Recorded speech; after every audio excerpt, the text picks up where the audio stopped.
Conan O'Brien has an extremely fast sense of humor and a sharp wit. When you watch him interact, he can seem impossibly conversationally clever, and it's why he's had no problem entertaining millions of people for over 20 years on his late-night shows. You know what I'm gonna do?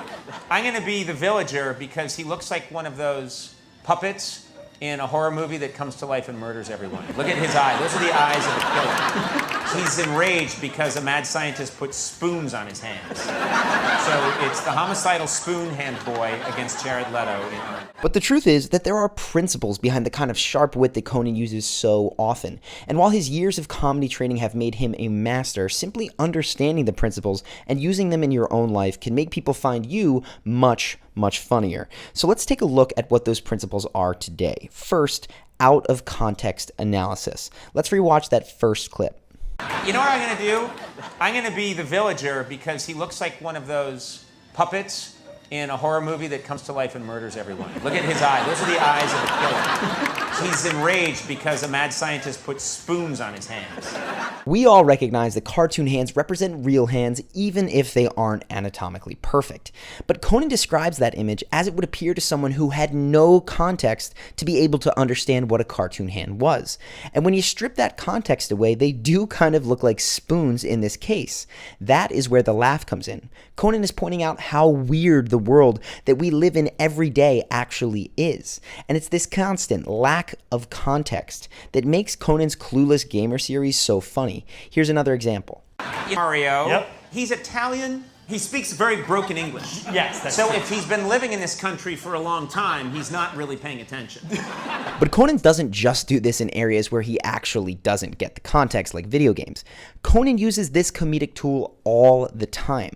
Watch how he talks about this teddy bear holding a heart. Now, we all see a symbol of affection in this, maybe something that you'd give to your sweetheart on Valentine's Day. And friendly reminder for those of you who do have someone you might need to plan something for, Valentine's Day is coming up soon. But when Conan talks about this bear, he describes something very different from that romantic image. Something you would ever give a girl you were interested in? Possibly. Really? It's not as romantic as you think. This is a bear that was born with its heart outside its chest cavity. Look, the bear's like, Oh, kill me. Kill me. I want to die. My heart's outside my chest. Again, the humor comes from applying a different context to a normal object. The same thing occurs in this next clip. Most of us are going to look and see a podium for a college speaker. And it's interesting because, yes, it's a tree trunk, but it's otherwise not really worth commenting on. We get it. But strip away what you think it should be, that it is a podium. Imagine a different context, and you get all kinds of different jokes. Insecurity is so great, Dartmouth, that you don't even think you deserve a real podium.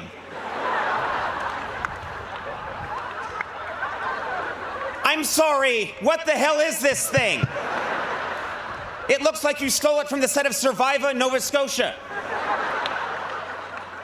Seriously, it looks like something a bear would use at an AA meeting.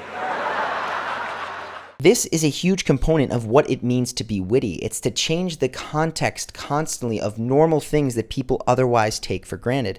And it's worth mentioning that this is exactly what Robin Williams did in his famous pink scarf skit. I'm going to link to our breakdown of that in the description, but for now, let's just talk about another piece that is critical to wit: specificity. For a great example, watch Conan teasing Kevin Hart about his workout outfit in this next clip. Let's talk about this outfit for a second. This is set. Good God, this looks like a tuxedo from the year 3015. This is the type of stuff that I work out in. Now, Conan could have just said, "You look like you're wearing clothes from the future," which is kind of funny, and it is what those clothes look like to most of us when we strip away the context. But the power of this joke comes from the specificity. Conan doesn't say clothes, but tuxedo, and he doesn't say future, but 3015. Pay attention to every example that I've given you, and you're going to see the power of specificity at work. So this rule is very simple. Specificity generally makes you funnier. Last week we talked about how specificity can make compliments more effective, so you may just want to be more specific across the board. No need to belabor this point, it's pretty straightforward. So let's move on to the last idea in this video, which is doubling down. That's when you follow up on a joke until people laugh, basically. Here's a great example. Where do you get your haircut, Conan? This isn't real. This is scientists work on this.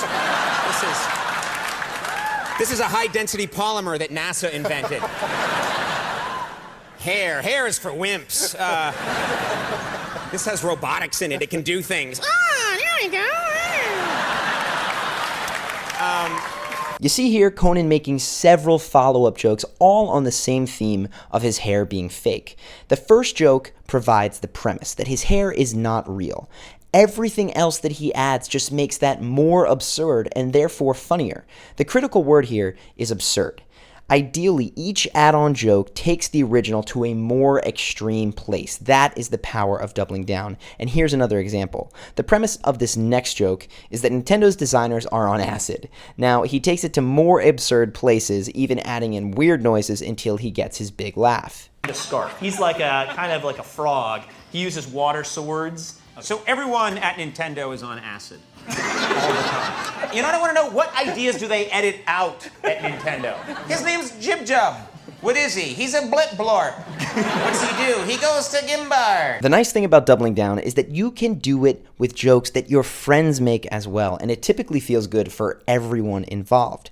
Your friend's premise is being built upon, so it feels like you're paying attention to what they're saying. People around get to laugh at two jokes, so that's an advantage for them, and you get an easy opportunity to make everyone laugh. In fact, if you do pay attention to close groups of friends, they'll often ping-pong back and forth, adding more and more absurdity to one another's premises till they have everyone cracking up, themselves including. So doubling down is an absolutely critical piece of being funny, maybe not so much of wit, but absolutely worth adding to your repertoire if you haven't already.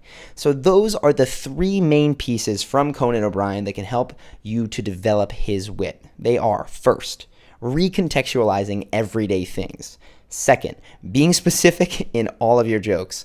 Third, doubling down by making original joke premises more and more absurd. Also, I put together a humor playlist of breakdowns in the description if you want to check it out. Obviously, there is so much to comedy, and I've only scratched the surface here in this video, but that playlist should give you a really solid framework of how to be the funniest person in your friend group. And if you did like these ideas and you're curious about more powerful frameworks to be more charismatic and captivating, I put together a video explaining the 4 emotions that lead to an amazing first impression. Now, the real power of these emotions is in the sequence, so if you're interested in discovering that, click here to check out that video. You're going to be taken to a screen where you can drop your email and then access that video immediately. If you do want more videos like this, be sure to subscribe to this channel. I release a new video every single week, and the goal is always to help you take your charisma to the next level. So if you want to make sure that you never miss one, hit that subscribe button and also the little bell icon so that we show up on your YouTube homepage. Or don't, honestly, it's just if you feel like seeing more of our videos, so totally your call. Last thing, we raised nearly $15,000 for charity water in just a few weeks based on one of the videos that we recently did. So thank you guys so much. Right now, 400 plus people are going to be getting clean water, and I really just wanted to thank you all from the bottom of my heart to helping us smash through that goal that we set. So thank you again. If you have any questions or video topics, of course, feel free to write me in the comments. I always read those. I hope that you have an amazing day. Hope that you've enjoyed this video, and I'll see you in the next one.